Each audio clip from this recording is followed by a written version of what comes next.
That they are totally useless for supporting, encouraging democracy in Cuba, and that they're dangerous for the Americans who do them.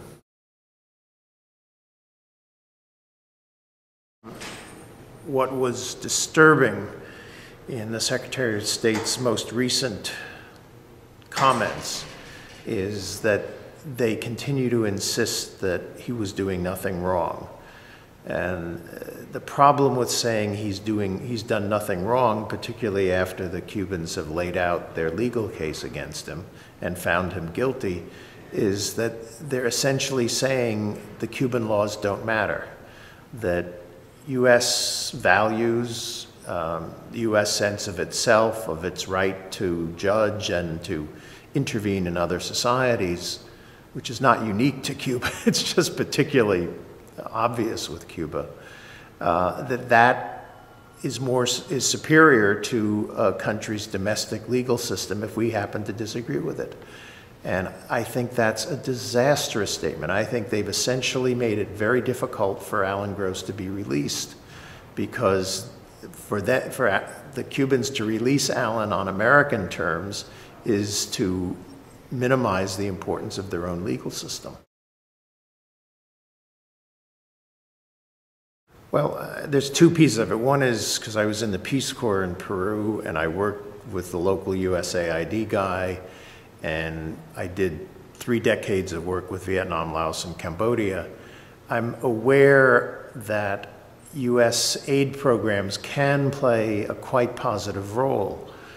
They can be subtle, they can be seeking evolutionary changes within a society, but they can do it in a way that's respectful to the society. And so part of my anger, part of the reasons that I've written to your blog and others is that I think it's a tragic waste of an opportunity, that the US is smarter about how it could use its aid money in ways that would objectively actually encourage the opening of Cuban society.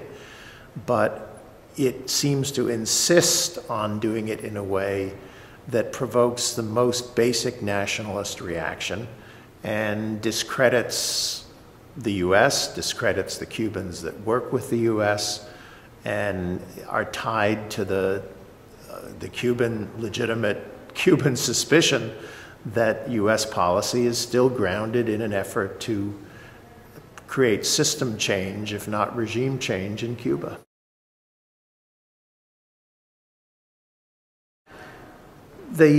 First of all, our worlds don't intersect very much.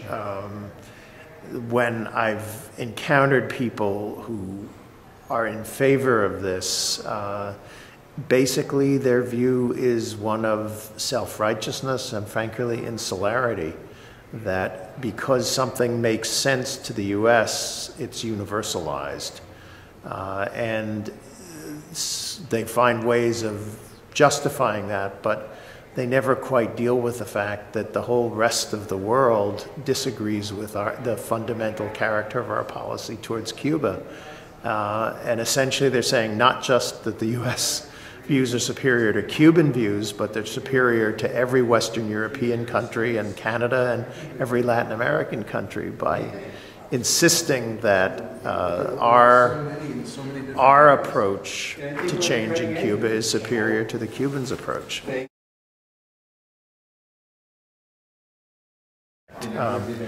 But I think there's two issues. One is that the rights come out of histories. I can cite my original involvement in American politics was in the U.S. Civil Rights Movement.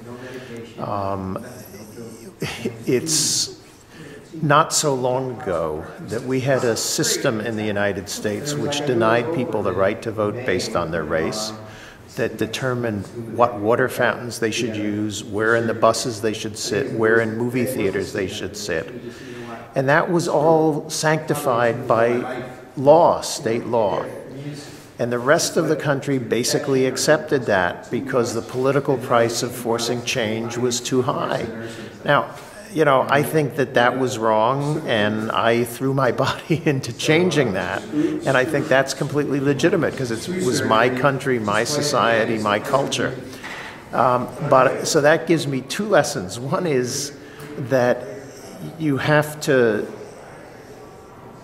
be who you are in your own society and recognize, but also recognize if so recently in American history that was part of our culture and our legal system, the fact that these things exist today in Cuba doesn't mean they're going to exist 10 years from now or 20 years from now, but the Cubans have to find the way to make that transformation. And if I'm as an American concerned with encouraging the greatest amount of freedom in Cuba, then my goal ought to be first to end the embargo, because that by itself would encourage space in Cuba that doesn't exist.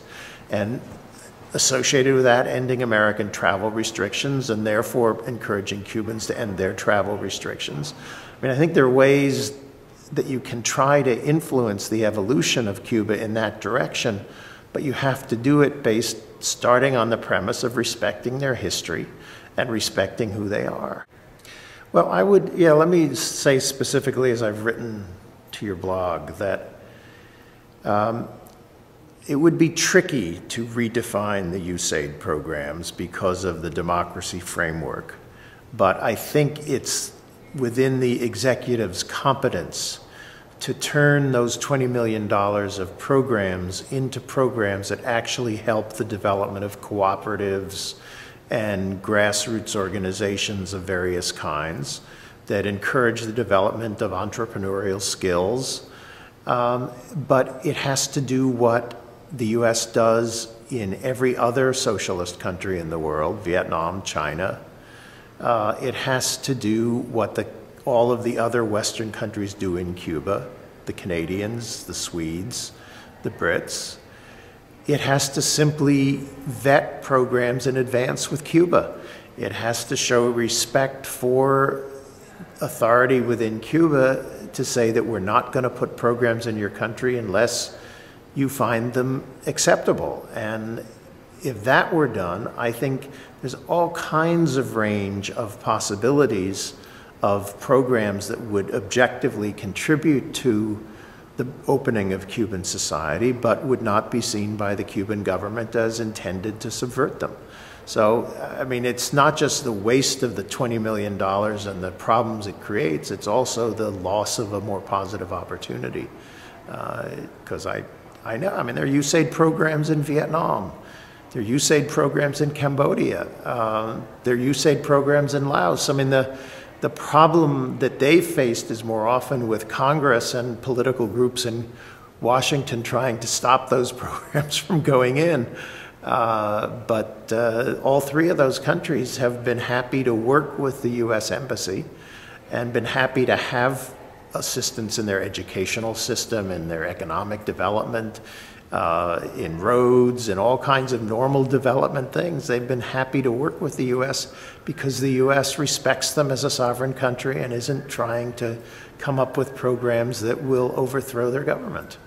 Even if the US has exactly the same long-term aspirations. The US would love to see a multi-party system in Vietnam and Laos. It would love to see a more balanced political system in Cambodia. That's fine. That can be our ultimate goal, but how you do it starts from the question of whether you have basic respect for the people who are in place or whether you consider them people who are illegitimate. And as long as we think the people who are running Cuba are illegitimate and their system is illegitimate, then anything we do, even if we have good motives for it, will be seen as somehow a more nefarious trap than our last nefarious trap.